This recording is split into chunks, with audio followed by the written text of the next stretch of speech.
Saturday against the Senators, I'm thinking it's going to be a rough and tough game because this one was pretty tame. But yeah, I'm looking forward to it. Talk to you guys after that one. On the big stage and everything. Didn't I tell you the Senators were going to come out tonight and try to make a statement and play a much tougher game after their performance and loss the other night against the Montreal Canadiens? And this is a team developing a strong identity, and they did more of that tonight, beating the Montreal Canadiens 6-3, putting our record to 16-9-9 on the season. Now, before I get into this, I have to say though, it was a great game that featured a lot of everything. Montreal with the skill on display, the Ottawa Senators with that no-quit mentality, taking an early lead and just not backing down. We also saw some rough stuff, some big hits, Weber and Tkachuk dropping the gloves. Just a perfect display of Canadian hockey on Hockey Night in Canada. And as for the Montreal Canadiens, this was a team loss. I don't think you can point to one, two, or three guys that this loss is at fault to.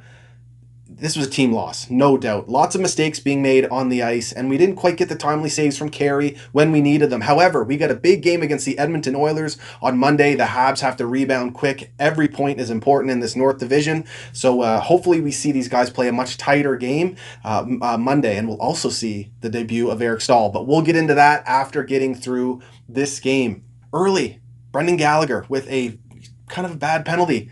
4 minutes, high sticking. He sits in the box, and the Ottawa Senators do not waste any time. However, it's due to the mistake of Paul Byron behind the net in the defensive zone. He has a chance to clear. He does not. He gives the puck away to Drake Batherson, who makes a great play to get it to Tkachuk in front of the net. And at this point, it's 1v1, Price versus Tkachuk. And they score a goal. You'd hope to get a big save from Carey there, but not necessarily his fault as to why this was a goal in the first place. Then we see Tyler Toffoli in his first game back with the Habs after missing 3 due to injury, get a big goal for us, sniping it after a kind of an odd entry by Shea Weber, but the puck gets to Suzuki and he puts it somewhat into Toffoli's wheelhouse, but he had to go down and receive that puck well, shooting that puck off the front foot and right in his feet and at a tough angle, and he snipes it, 1-1 at this point. And then after tying the game in the Danault Tatar Gallagher line, playing strong hockey through the neutral zone, fast, getting chances, and they draw a couple penalties. Things are looking up, right? No, we give up a shorty after winning the offensive zone draw. An untimely shot by Jeff Petrie there gets blocked by the Sens penalty killers, and give them credit for being aggressive there. Leads to them streaking up the ice. It's Nick Paul who gets that shot low on Carey Price, and he leaves that puck alive for Connor Brown. Some tough rebound control for Carey Price there. And Connor makes no mistake. The same guy who ended Jake Allen's shutout streak just the other night. Connor Brown, former Toronto Maple Leaf, playing some strong hockey for the Ottawa Senators. And then to end this period, we see Shea Weber and Brady Tkachuk tangling it up. It's Shea Weber who crushes Brady into the corner, ends up leading to a net front battle. And it's Shea Weber again who puts Brady on his ass like it's nothing. But kudos and credit where it's due to Brady for not backing down. They end up dropping the mitts, and this is a good little tilly. They fight to a draw. Brady lands a good shot on Shea Weber, and they end up falling into the net. But you love to see that on Hockey Night in Canada, and I hate to say it, I have a hard time not admiring and respecting the game of Brady Tkachuk. I know some of you are going to think I'm absolutely nuts, but I love this style of old school player. I love that he plays in those dirty areas and absolutely does not back down. And it would be a little bit more annoying to watch as a Habs fan if we didn't have an answer for it, but we do. So I just love seeing that rough and tough style hockey that was on display tonight. Then we go into the second period, and it's Josh Anderson who ties this game up for the Habs with a nasty snipe off the back crossbar. Beautiful shot over the shoulder of Anton Forsberg. But most importantly, this play was kept alive by Victor Mete at the blue line. The puck was just about to exit the zone real quick, coming along the boards. With his speed, he keeps this play alive, gets the puck to KK, who makes a filthy no-look pass diagonally across the entire O-zone, which gives Josh Anderson that time and space to walk into a shot, and he ripped it.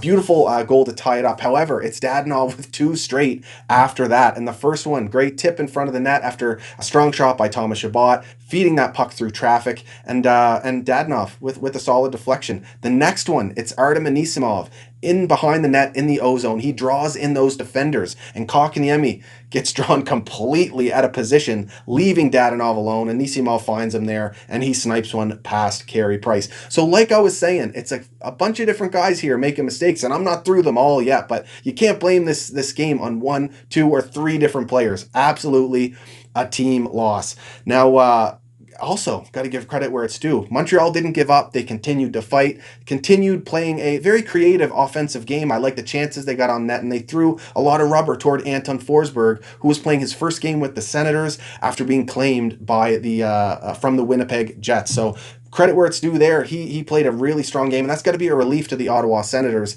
bringing in a guy like that while Matt Murray is injured.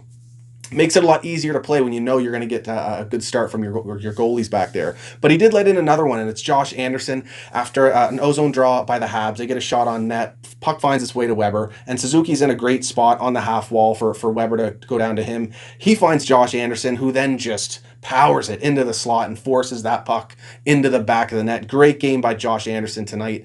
Then we go into the third period, and it's Artem Anisimov with his second point on the night and with the dagger to basically end this game for the Ottawa Senators. It starts with the Habs, an ozone draw, but another giveaway. And Dadonov with a heads-up flip up the ice, which leads to Petrie kind of receiving that puck in the defensive zone in a tough spot, but then he makes a blatant mistake, giving the puck away in the slot. Formanton to Anisimov, and then they snipe another one past Carey Price. And the game's basically over at this point. However, Nova Scotia's own Drake Batherson, with his second point on the night, gets the empty netter to close this game out for the Ottawa Senators. No doubt a big win for them. Another game, like I mentioned, where they're developing that strong identity and a specific way that they want to play, and a culture that they want to develop their prospects in. So good on them for that. Now, stats on the night: Montreal outshoot the Ottawa Senators 38-32. We best them in the faceoff dot 59%. So that's great to see from the Habs. And guess what? It was Nick Suzuki who led the way there with 13 wins out of 18 faceoffs. A guy who's typically struggled quite a bit in the past in that department. And it was Josh Norris for the Ottawa Senators, one of the lone centermen, who played strong in the dot for them tonight. Montreal 1 for 5 on the power play and 1 for 2 on the penalty kill. So definitely not their night in terms of special teams. However, on the power play, I did like what they were doing out there. They got quite a few good cycles going, but maybe just not enough deception on the power play. Now, I also got to mention, seeing a lot of complaints about that drop pass on the transition up the ice on the power play.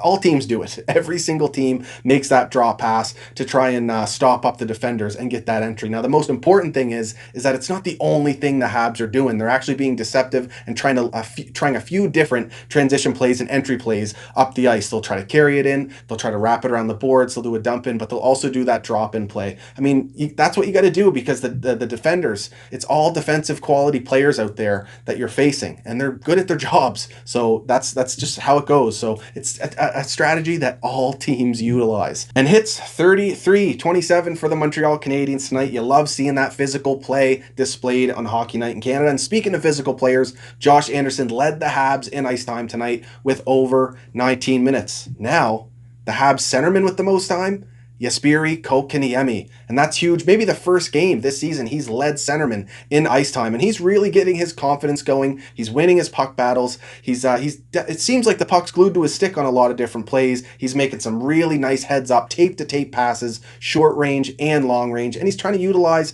his shot more often. The kid's really getting some confidence going. It's a shame that he was at fault for a big goal against tonight, but typically he's quite strong defensively as well. Might have to give him a pass on that one, where he's such a young kid. And these are the growing pains we're going to have with young guys in those spots. But I'd rather see that than see him sheltered, only playing, 12, 13 minutes a night. So it is what it is. And we got to live or die by our young centers at this point. I cannot forget to mention the absolute heart and soul game from Brendan Gallagher. Night in, night out. This guy does not quit. The engine never stops. Running his line, pushing the pace offensively tonight, moving the puck with speed up the ice, winning their battles, first on pucks. He ends up leaving this game with some kind of injury, tweaked something, looked like he was in a lot of pain, and he does not leave the ice unless he's truly hurt. But he returns for the third period and then just goes back to work in front of the net. And he takes a beating again. He gets up, doesn't look for a call, skates to the bench quietly. He knows this is his job, and he comes to work every shift, every game.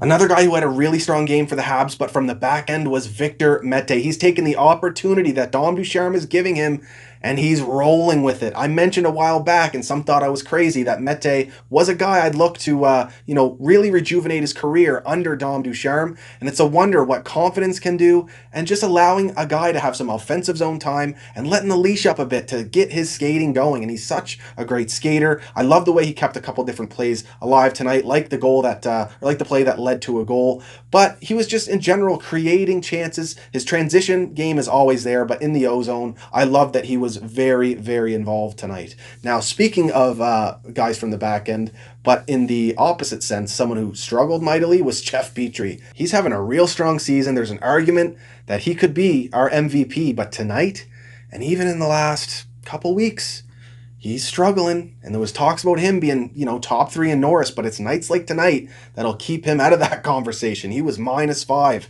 Some bad giveaways, and don't like seeing that out of him. Hopefully he can turn it around, but definitely his worst game of the season. But like I said, blame isn't solely on him. The Montreal Canadiens in general had some huge blunders tonight, and of course, credit has to go to the Ottawa Senators, where it is no doubt deserved as well. Now, like I mentioned, Habs Edmonton on Monday.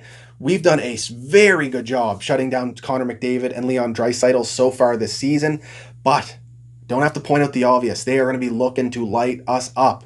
Having only 3 points in 4 games against us, got to watch out for that. We're likely going to be seeing Mike Smith as well, who is playing some real strong hockey for the Edmonton Oilers between the pipes, basically dusting off his best Dominik Hasek impressions this season. So I'm looking forward to watching this game, not only for those reasons, but most importantly, the debut of Eric Staal.